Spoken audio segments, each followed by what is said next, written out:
Bismillahirrahmanirrahim. Assalamualaikum warahmatullahi wabarakatuh. Sampurasun, murang kali ibu kelas 7. Alhamdulillah dina pertemuan ayeuna urang biasa terpanggil. Kanggo pertemuan ayeuna urang diajar ngeunaan pamaweruh basa. Tapi satacana hideung tangtos tos maca, nyusun sarta molahkeun paguneman basa 2 mingguan kamarinya. Ari basa anu dipakena nyaeta ragam bahasa Roma jeung ragam bahasa Hormat. Nah, babagian ragam bahasa anu ngawungkul ragam bahasa Roma jeung ragam bahasa Hormat disebutna tata krama basa atawa undak usuk basa. Nurutkeun harti kecapna, tata krama basa teh nyaeta aturan sopan santun ngagunakeun basa. Umpamana lamun urang nyarita teu make tata krama basa, hartina urang teh kaasup jalmi anu teu sopan. Nah, matakan kanggo pertemuan ayeuna naha bet kudu diajar pangaweruh basa ngeunaan tata krama basa Sunda nyaeta undak usuk basa nya urang teh apa? Kumaha carana ngagunakeun basa Sunda anu sae. Mangga urang sakseni materina sasarengan. Pangaweruh Basa Pangajaran Bahasa Sunda kelas 7 SMP IT Anima. Ayeuna urang diajar pangaweruh basana nyaeta ngeunaan tata krama basa Sunda atawa undak usuk basa Sunda. Nah, hartosna tata krama basa Sunda nyaeta ragam basa Sunda anu dipakena diluyukeun jeung kaayaan anu nyarita, anu diajak nyarita, jeung anu dicaritakeunana pikeun silih hormatan jeung silih ajenan. Jadi maksudna lain pikeun ngabeda-bedakeun jelema, boh dina status sosialna, boh pangkatna, boh turunanana. Jadi fungsina pikeun silih hormat atau silih ajenan atau silih ngahargaan jeung sasama. Nah, di dieu aya ragam basa.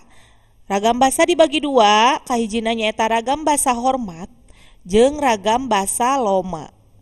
Ragam basa hormat dibagi dua oge, aya nu namina ragam basa hormat keur sorangan, aya oge ragam basa hormat keur kabatur nya.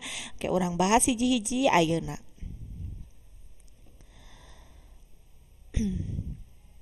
Basa hormat keur sorangan nyaeta ragam basa hormat keur kasorangan teh anu dina konsep undak usuk basa Sunda mah disebut basa sedeng.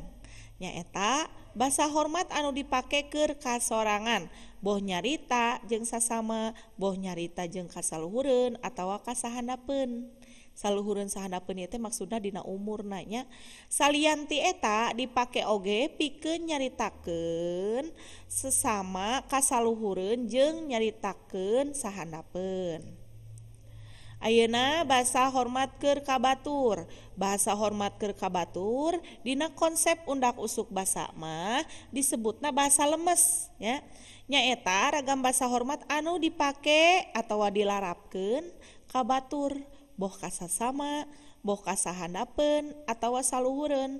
Salian teh eta bahasa hormat keur kabatur oge dipake nyaritakeun saluhureun, boh kasasama, boh kasaluhureun atawa sahandapeun. Nu terakhir ragam bahasa loma. Bahasa loma teh nyaeta ragam bahasa anu dipake kasasama atawa kababaturan anu geus loma atawa loma di dieu hartosna akrab. Dina suasana anu loma oge, suasana anu akrab. Sabab sanajan jeung babaturan oge upama nyarita dina suasana resmi mah upama bae dina rapat atau diskusi sok ngagunakeun basa hormat. Jadi basa loma mah dilakukeunana teh nyaeta ketika atau keur urang dalam keayaan akrab nya. Biasana jeung babaturan sih. Salajengna contoh kecap nya. Nah, di dieu aya 10 kolom. Salaresna ragam bahasa ieu teh atau ragam bahasa hormat keur sorangan, keur kabatur, basa loma teh seueur sanes 10 kecap wae seueur nya. Langkung malah ti 100 kecap. Aya basa lomana dina kecap balik, basa lomana balik, bahasa hormat keur soranganna wangsul, bahasa hormat keur kabaturna mulih. Nah, kayak aya contohna nya. Ya contoh kalimahna. Lamun dina kalimah basa lomana misalna kecapna imah. Imah teh rumah ya. Ragam basa hormat keur sorangan nyaeta rorompok. Nah, kusabab eta mah jang urang sorangan, imah urang sorangan. Kalimahna rorompok kuring diparahyangan kencana. Teu bisa lamun misalna kalimahna rorompok, misalna teh rorompok imam diparahyangan kencana sanes, eta teh konteksna berarti kalimahna salahnya penerapanna. Rorompok mah kedah keur sorangan anu urang sorangan. Teras anu kaduana ragam basa hormat keur kabatur. Nah, dina kecap imah ragam basa hormatna keur kabatur nyaeta bumi. Jadi misalna bumina patih dirancam anyar. Contoh misalna kalimahna ti ibu, rorompok ibu diparahyangan kencana, dupi bumi na pahaji palih mana. Tah eta kalimahna konteks kalimahna leres nya. Gitu bumi mah pikeun ka batur. Ngalarapkeun kecap pun jeung tuang. Nah, ieu urang diajar dina ragam bahasa atau tata krama teh aya anu ngalarapkeun kecap pun jeung tuang. Tuang di dieu sanes hartosna mam nya, sanes hartosna makan.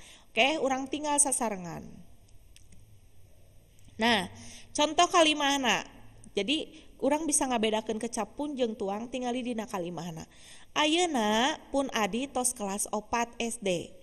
Kalimah kadua pun bapa teu acan mulih ti kantor. Dina contoh kalimah di luhur aya kecap pun adi jeung pun bapa.